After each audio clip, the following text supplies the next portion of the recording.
जितेंद्र शेळकेंचा घातपात म्हणजे चुकीचं असल्याचं भाजप आमदार देवयानी फरांदेंनी म्हटलेलं आहे।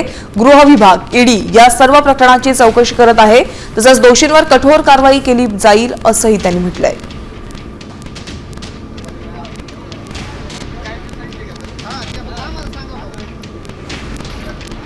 आपल्यासोबत भाजप आमदार देवयानी फरांदे आहेत। आता काही वेळापूर्वी त्यांचा अपघात झाला आणि तो घातपात आहे अशा पद्धतीचे आरोप करण्यात येत आहेत।